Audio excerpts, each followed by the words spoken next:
వర్తమానాన్ని సవాళ్లు ఛాలెంజెస్ ముంచెత్తితే ఒక్కోసారి చరిత్ర సమాధానం చెప్తుందట. తెలుసా మీకు? అంటే ప్రస్తుతం మన చుట్టూ కనబడుతున్న సమస్యలకి చరిత్ర సమాధానాలు చెప్పడమే కాదు, భవిష్యత్తు వైపు దారి చూపిస్తుందట. ఇలా అన్నానని నేనేమి హిస్టరీ క్లాస్ చెప్పాలనుకోవట్లా. ప్రస్తుతం దేశం ఆర్థిక సంక్షోభంలో పీకల్లోతు కూరుకునుంది. విదేశాంగ విధానం మొదలు మీడియా అడుగుతున్న ప్రశ్నలకి సమాధానం చెప్పడం వరకు నాయకత్వానికి ఎటు చూసినా సవాళ్లే కనపడుతున్నాయి. తీరా చూడబోతే రాజకీయమేమో మన దగ్గర పోలరైజ్ అయిపోయింది కదా.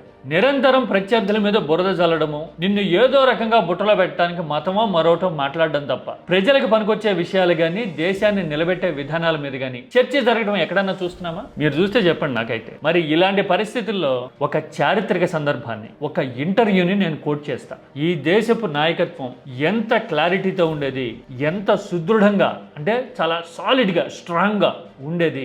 ప్రపంచ పరిణామాల మీద, అమెరికా లాంటి దేశాల విధానాల మీద కూడా నేరుగా ప్రకటించే ధీరోదాత్తత, కాన్ఫిడెన్స్ ఏ స్థాయిలో ఉండేది ఈ దేశ నాయకత్వానికి అనేది తెలిస్తే గనక మేరా భారత్ మహాన్ అనే మాట ఎందుకు పుట్టిందో దానికి అర్థమేంటో మనకి అర్థమై తీరుతుంది, కళ్ళ ముందు కనపడుతుంది. నేను ఒక 5-6 సందర్భాలు కోట్ చేస్తా, చారిత్రక పరిణామాలని ఉదాహరణగా చెప్తా. అవి చూస్తే మనం ఎలాంటి పరిస్థితుల్లో ఉన్నామో తెలియడమే కాదు, మనకి భవిష్యత్తు మారాలంటే ఎలాంటి నిర్ణయము, నాయకత్వం కావాలో మనకు అర్థమవుతుంది. నేను ఏ పార్టీని, ఏ లీడర్షిప్ ని ఎండార్స్ చేయడానికి ఈ మాట చెప్పట్లా.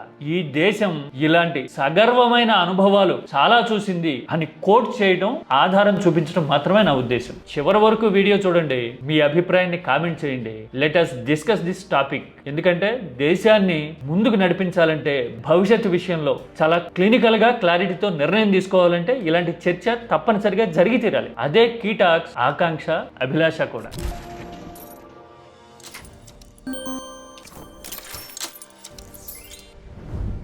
అమెరికా గురించి మాట్లాడలేం. విదేశాంగ విధానం అసలు ఎటుపోతుందో తెలియని పరిస్థితి.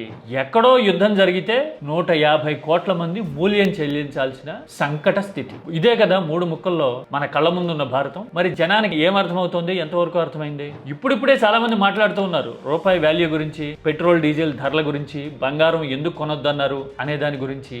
అసలు ఎవరు తప్పు చేస్తే ఎవరు బాకీ చెల్లిస్తున్నారు అని అంతర్మథనం ఆలోచన గలవాళ్ళలో మొదలైంది. ఇంకొంతమంది మాత్రం ఏదో రకంగా దృష్టి మళ్లించేందుకు ఫలానా రాష్ట్రంలో జరగబోయే అసెంబ్లీ ఎన్నికల్లో ఎలా గెలుస్తామో తెలుసా లాంటి భీకరమైన ప్రకటనలు అలవాటు ప్రకారం చేసి రాజకీయాన్ని డీవియేట్ చేయాలి అని ట్రై చేయడానికి అలవాటైన ఎత్తుగళ్ళ వేస్తా ఉన్నారు కదా. ఇంతకీ ఈ దేశ నాయకత్వం ఎలా ఉండేది, ఎలాంటి పరిస్థితుల్ని, ఎలాంటి ధీరోదాత్తతని మన చరిత్ర మన కళ్ళ ముందుకు తెస్తుంది అని చెప్పడానికి నేను ఒక ఇంటర్వ్యూని కోట్ చేస్తా ఇక్కడ. ఇందిరాగాంధీ 83లో, అంటే ఆమె హత్య జరగడానికి కొన్ని నెలల ముందు ఇచ్చిన ఇంటర్వ్యూ ఇది. అసలు ఇంటర్వ్యూ మొదలైనప్పటి నుంచి చివరి వరకు ఆమె మాట్లాడిన తీరు చూస్తే చూపు తిప్పుకోనివ్వకుండా చెవులు అప్పగించి వినాలనిపిస్తుంది. చాలా తక్కువ మంది నాయకులు మాట్లాడితేనే అంత కనెక్ట్ క్రియేట్ అవుతుంది మనకి. నేను జర్నలిజంలోకి ఎంటర్ అయిన కొత్తలో ఫైల్ బైట్ల కోసం ఈటీవీలో ఆరాధ్య అని ఒకటి ఉంటుంది. ఈటీవీ, ఈనాడు సంస్థలు సొంతంగా క్రియేట్ చేసుకున్న గూగుల్ అనమాట. గూగుల్, యూట్యూబ్ ఇంత వాడకంలోకి రాకమునిపే అక్కడ ప్రత్యేకమైన వ్యవస్థ ఉండేది. జస్ట్ సెర్చ్ చేస్తే మీకు ఏది కావాలన్నా కానీ ఇన్ఫర్మేషన్ కళ్ళ ముందుకు వస్తుంది. అలాంటి వ్యవస్థ ఉండేది. అందులో వాజ్పేయి ఇంటర్వ్యూస్ చూస్తూ ఉంటే, ఆయన స్పీచ్లు చూస్తూ ఉంటే టైం తెలిసేది కాదు. అసలు దేనికోసం వెతుకుతున్నాం అనేది కూడా మర్చిపోయి కొన్నిసార్లు ఆయన ఏం మాట్లాడుతున్నాడో, ఆ ఫ్లో ఏంటి, ఆ భాష ఏంటి, ఆ ఎక్స్ప్రెషన్ ఏంటి అని చూస్తుండిపోయాను నేను. అలాగా సమ్మోహ చకితుల్ని చేయడం అంటారే, అలా చేసే ఇంపాక్ట్ చాలా తక్కువ మంది నాయకులకు ఉంటుంది. వాజ్పేయికి ఉంది. కొన్నిసార్లు పివి నరసింహారావు కూడా సబ్జెక్ట్ మీద మాట్లాడుతున్నప్పుడు ఆయన కమిట్మెంట్ చూస్తే వాట్ ఎ మ్యాన్ అనిపించి కనెక్ట్ అయిపోతాం. ఆయన స్పీచ్ ఒకటి ఉంది, నేను ఎప్పటి నుంచో చెప్పాలనుకుంటున్నా ప్రత్యేకంగా. ఆ వీడియో త్వరలో చేస్తా. ప్రస్తుతానికి అయితే ఇందిర గురించి మాట్లాడతాం. ఇందిర భాష గానీ, ఎక్స్ప్రెషన్ గానీ అన్నిటికీ మించి గంభీరమైన విషయాల్ని కూడా ఆమె పొలైట్ గా చెప్పే తీరు గానీ నిజంగా మాస్టర్ క్లాస్. మీరు భీకరమైన విషయాలు చెప్తున్నంత మాత్రాన వాయిస్ టోన్ పెంచాల్సిన అవసరంలా, రగ్గడగా మాట్లాడాల్సిన అవసరంలా, చాలా స్మూత్ గా ఉంటూనే కాస్త కనుబొమ్మని ఇట్లా ఎగరేసి ఆమె ఎక్స్ప్రెసివ్ గా, చాలా సునిశ్చితంగా చెప్పేవారు, మాట్లాడేవారు. అలాంటివి ఇందులో చాలా ఉన్నాయి. కొన్ని విషయాలు కోట్ చేస్తా. విదేశాంగ విధానమైనా, ఆర్థిక విధానమైనా, అమెరికా డామినెన్స్ అయినా, ఆ తర్వాత కాంగ్రెస్ అంటే తరచుగా మాట్లాడుతున్నారు కదా ఈ మధ్యన వారసత్వం అని, ఆ వారసత్వం అయినా కానీ ఇలాంటి విషయాల మీద ఇందిర క్యాండిడేట్ గా ఇందులో మాట్లాడారు. అసలు ఈ ఇంటర్వ్యూ మొదలవడమే చాలా తమాషాగా ఉంటుంది. I'm from the outskirts of this world అని ఆ జర్నలిస్ట్ కోట్ చేస్తాడు. హీఈస్ ఫ్రమ్ న్యూజిలాండ్ అనమాట. అలా అంటే ఇందిర వెంటనే అందుకుని, actually no nation in this world is in the outskirts, after all we are living on a globe which is round in shape అని ఇందిర అంటారు. I don't think any nation is at the outskirts because after all it's a round world. అంటే గుండ్రంగా ఉన్న భూమి మీద బతుకుతున్నప్పుడు లోపలేంటి బయట ఏంటి అందరం ఒకేలాగా ఉన్నాం అని చాలా చమత్కారంగా అన్నిటికీ మించి చాలా కమాండింగ్ గా ఆమె కామెంట్ చేస్తూ ఈ ఇంటర్వ్యూ మొదలు పెడతారు. అప్పటికి 83 అంటే ప్రపంచవ్యాప్తంగా చాలా పరిణామాలు జరుగుతూ ఉన్నాయి. రష్యా అమెరికా మధ్య భీకరమైన వాతావరణం ఉంది. నాన్ అలైన్మెంట్ అంటే అలీన విధానం అని సోషల్లో చదువుకుంటాం కదా, డిజార్నమెంట్ అనమాట ఒక రకంగా. అంటే ఆయుధాలు జోలికి పోకూడదు, శాంతిగా బతకాలి అనే మూమెంట్ నడుస్తూ ఉన్న టైంలో ఇండియా ఈ నాన్ అలైన్మెంట్ మూమెంట్ వైపు ఉంది. ప్రపంచంలోనేమో సంక్షోభాలు ఉన్నాయి. అమెరికా రష్యా తలపడతా ఉన్నాయి, ఇరాన్ ఇరాక్ కొట్టుకుంటా ఉన్నాయి. ఏషియాలో అయితే కంబోడియా లాంటి చోట్ల, వియత్నాం లాంటి చోట్ల గాయాలు పచ్చిగా ఉన్నాయి అప్పటికి. అలాంటి పరిస్థితుల్లో ఇందిరే చాలా సాలిడ్ గా మాట్లాడడం ఇందులో కనపడుతుంది. No country should interfere or intervene in other nations అని ఇందిర చాలా సాలిడ్ గా ఇందులో చెప్తారు. అంటే అమెరికా లాంటి దేశం ఎక్కడా జోక్యం చేసుకోకూడదు, వేలు పెట్టకూడదు అనేది మా విధానం అని ఆమె చాలా ఫర్మ్ స్టాండ్ తీసుకోవడం ఇందులో కనపడుతుంది. We are opposed to intervention, interference of any kind. Yes, ఇలాగా. ఎందుకని ఈ మాట ఇంపార్టెంట్? అమెరికా విషయంలో అలా చెప్పారు. ఇరాన్ ఇరాక్ మధ్య యుద్ధం జరుగుతుంటే కూడా ఈ ఇంటర్వ్యూలో స్పెసిఫిక్ గా కామెంట్స్ ఉంటాయి.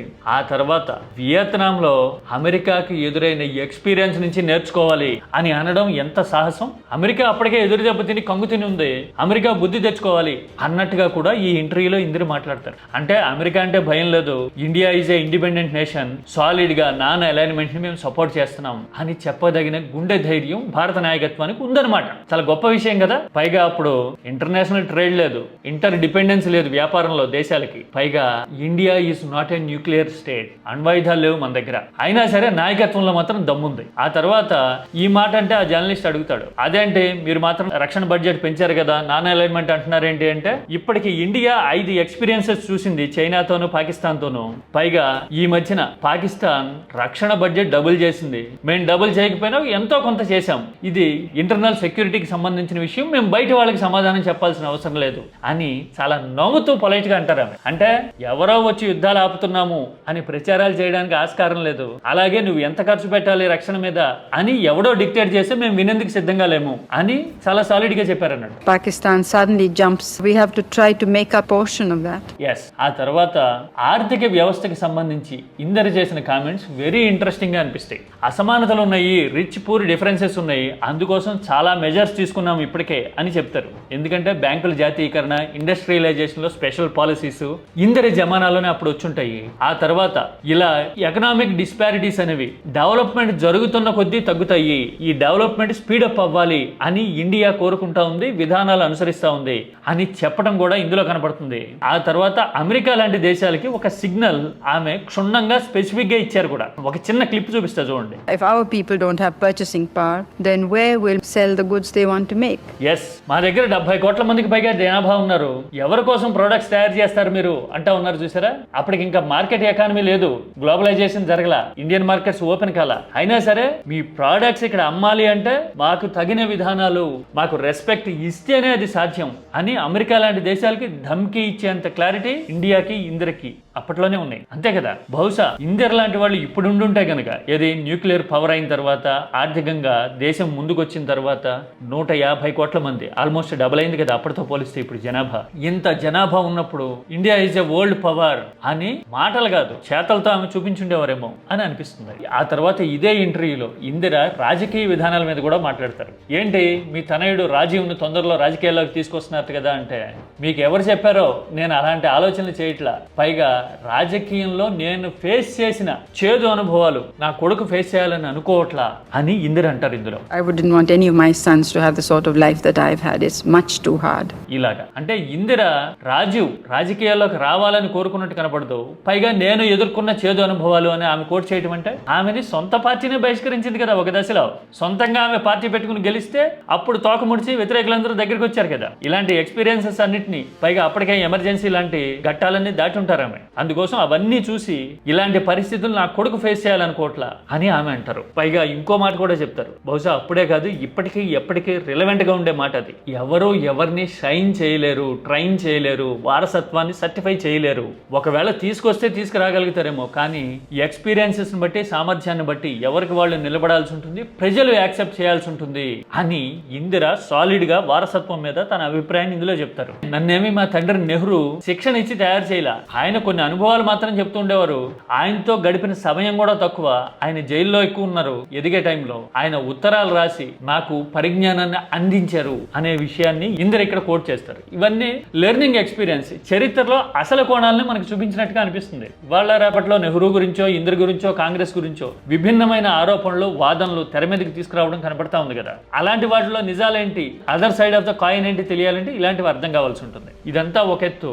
ఇందులోనే మహిళల హక్కుల గురించి, సాధికారత గురించి ఇందిర క్యాండిడ్ గా, సాలిడ్ గా, అన్నిటికీ మించి వెరీ యూనిక్ గా అనిపించే ఒక డైలాగ్ కూడా కొడతారు. ఇప్పటికీ ట్రెండ్ అవుతా ఉంటుంది. ఆ ఇంటర్వ్యూ చేసి ఆయన అడుగుతాడు, ఏంటి మీ క్యాబినెట్ లో ఏకైక మగాడు మీరే అని ఈ మధ్యన రాజకీయ రంగంలో మాట్లాడుతున్నారు, ఇంటర్నేషనల్ గా కూడా ఇదే టాక్ నడుస్తూ ఉంది, నిజమేనా అని అడుగుతాడు. అడిగితే ఇందిర రియాక్షన్ వెరీ స్పెసిఫిక్ గా, చాలా బ్యూటిఫుల్ గా, సర్టెన్ గా అనిపిస్తుంది. తనని మగాడు అనేసరికి ఇందిర అదొక ఇన్సల్ట్ అనుకుంటా నేను అని రియాక్ట్ అవుతారు ఇందులో. Well, I consider it an insult.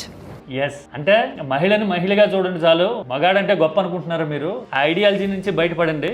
మహిళ తలుచుకుంటే మగాడి కంటే బ్రహ్మాండంగా పనిచేస్తుంది అని చెప్పడం ఆ ఉద్దేశం. అందుకోసమే ఇన్సల్ట్ అనుకుంటా మగాడంటే అని చెప్పడమే కాదు, ఆ చెప్పిన తీరు కూడా చాలా ఫ్లూయెంట్ గా, కాన్ఫిడెంట్ గా అనిపిస్తుంది. ఇప్పటికీ ట్రెండ్ అవుతూ ఉంటుంది. ఆ క్లిప్ మీరు చూసుంటారు కదా. ఇంతలా ఎందుకు చెప్పడము, కాంగ్రెస్ విధానాల గురించే, ఇందిర విశిష్టత గురించే వివరించడం కాదు ఇక్కడ పాయింట్ ఆఫ్ వ్యూ. దేశ నాయకత్వం ఎంత ధీరోదాత్తంగా, ఎంత గంభీరంగా, ఎంత కాన్ఫిడెంట్ గా, ఎంత ధైర్యంగా నిలబడుతుందో దేశం అంత ఎబిలిటీతో ముందుకెళ్ళగలుగుతుంది. అంతర్జాతీయ ఒత్తిడి పేరుతోనో, ఎక్కడో యుద్ధం జరిగితేనో మన జీవితాల మీద ప్రభావం పడిపోతుంది అనుకునే రోజుల్లో ప్రపంచం పూర్తిగా కళ్ళు తెరకు మునిపే మన నాయకత్వాలు ఇంత భరోసాగా, దిలాసాగా నిలబడినాయా అని తెలిస్తే ముందు ప్రజలకి కాన్ఫిడెన్స్ వస్తుంది.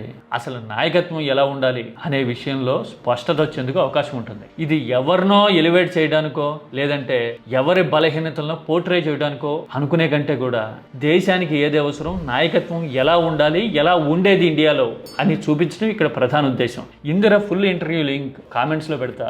ముందైతే ఈ వీడియో చూసి నేను ప్రొజెక్ట్ చేసిన ఇష్యూస్ మీద మీ అభిప్రాయం ఏంటో కామెంట్ చేయండి, డిస్కస్ చేద్దాం. ఇప్పుడు దేశానికి, రాష్ట్రానికి, మరీ ముఖ్యంగా మన జీవితాలకి లీడర్షిప్ మీద ఒక అవగాహన రావడం, చర్చ జరగడము, నిజానిజాలు తెలుసుకోవడం అనేది అత్యవసరం కదా. అవునంటారా కాదా?